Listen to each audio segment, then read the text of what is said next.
Assalamualaikum warahmatullahi wabarakatuh. Patepang deui sareng simkuring dina channel Tauhid Sunda. Pamirsa kaum dangu, urang ngabahas deui anu perkawis babasan nu kamari, perkawis guru mursyid sareng perkawis baiat. Dina proses baiat ngalangkungan guru mursyid eta parantos ditetepkeun dina Al-Qur'an anu mushaf nyaeta dina Asy-Syura 52. Ieu ditegaskeun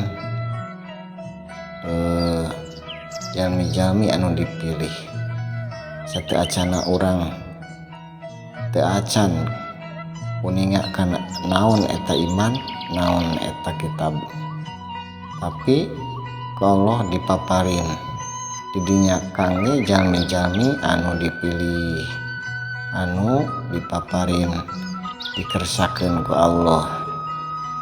Numawi di dieu dina bahasan ieu sanes hartosna urang kumaha dipilihna bae, tapi urang wajib milarian, wajib disusul eta jalan dijugjug.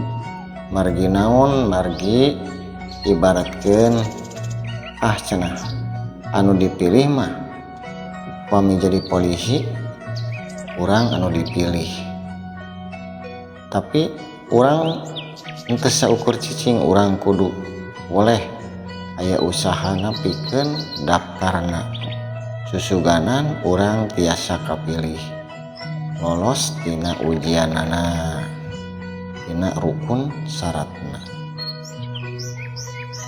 Janten ari anu ditanamkeun di proses baiat teh nyaeta nur iman sareng nur kitab eta bakal nuntun urang naekna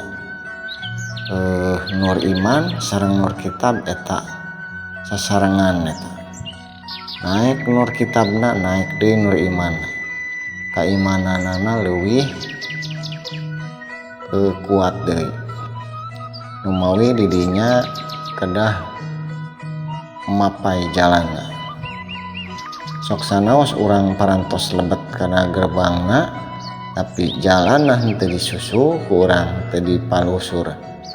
Moal apa aya naon dina perjalanan eta. Akhirna kaluar deui tina jalan eta, balik deui, malahan seueur anu balik deui. Wih deui da kunaon, da sieun ningali jembatan Shiratal Mustaqim anu kiasna rambut dibelah 7 dibentangkeun di handapna neraka jahanam teh. Akhirna sieun baralik deui. Numawi seueur pisan anu dongeng-dongeng perkawis agama tunjukkeun dina jalan anu lurus. Seueur anu ngadoa dina Al-Fatihah, tapi begitu ningali kanyataanna nu kumaha jalan anu lurus teh kalah kasieun baralik deui, malahan lain ieu cenah jalan lagi geus anggapna ieu mah piraku jalan anu lurus meningali watan neraka.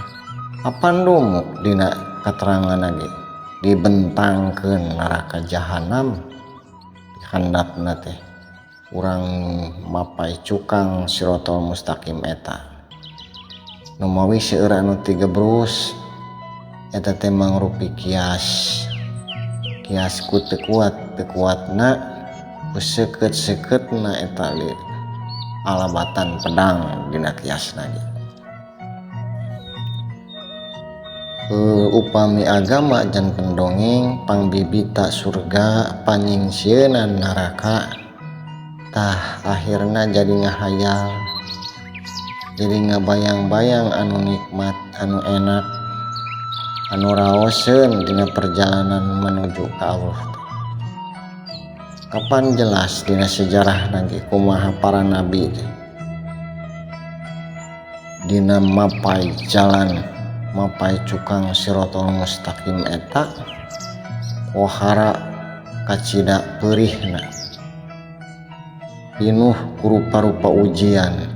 Sabab naon? Sabab lamun jalmi parantos nincak parantos lebet kana cukang sirotol mustaqim eta jalan anu lempeng, bakal diganggu ku iblis, ku setan-setan ti golongan manusia sareng jin.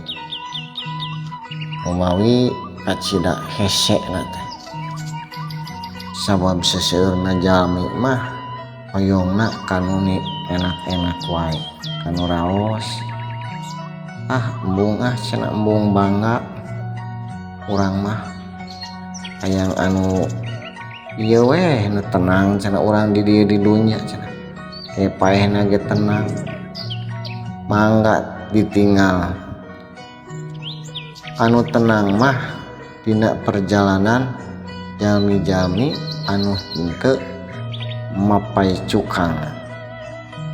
Lir ibarat kieu, urang gaduh babaturan anu kacida akrabna, urang teh pasti bakal ngerasa tenang, ngerasa nyaman jeung manehna teh. Kunaon? Sabab safrekuensi sajalur jeung manehna teh jeung rerencangan urang teh. Tapi lamun begitu urang beda jalan jeung manehna, akhirna urang lumpatna jadi maseaan ka urang, ngelumpatna urangna jadi teu nyaman bareng jeung manehna. Tah upami jalmi teu acan nincak, teu acan lebet kana cukang sirotol mustaqim eta, pasti ngerasa tenang. Sabab setanna masih jadi babaturan kene, tapi henteu kabaca ku kemampuan urang. Sabab naon? Sabab sadimensi kene, sakahayang, sapangaresep. Tapi lamun begitu dilawan urang beda jalurna jeung setan eta, tah setan eta bakal ngaganggu ke urang dina sapanjang perjalanan ngaraketkeun diri ka Allah mapai jalan anu lempeng eta. Umawi agama teh kedah di alaman ulah cenah cek batur, kedah kealaman ku nyalira. Da agama mah ilmiah sareng amaliyah, biasa dipertanggungjawabkeun secara ilmu sareng tiasa dibuktikeun. Numawi kan agama mah darajat teh pangluhur-luhurna. Sabab naon? Sabab kenal ka Allahna. Lamun agama gampang diaku berarti darajatna jadi rendah, berarti sanes agama Allah eta mah agama kepercayaan. Sanes agama dihan disebat lagi kepercayaan masing-masing. Justru didinya urang henteu sagawayah mapai cukang eta kedah apal pantona, kedah apal ilmuna, kedah aya guruna anu disebat syafaat, maparin syafaat eta nyaeta syafaat Rasulullah. Margi teu aya syafaat urang moal tiasa mentasan eta cukang anu pohara hese. Numawi urang ngadugikeun ieu teh seueur pisan anu kedah dibuat mung jalmi seseueurna alim.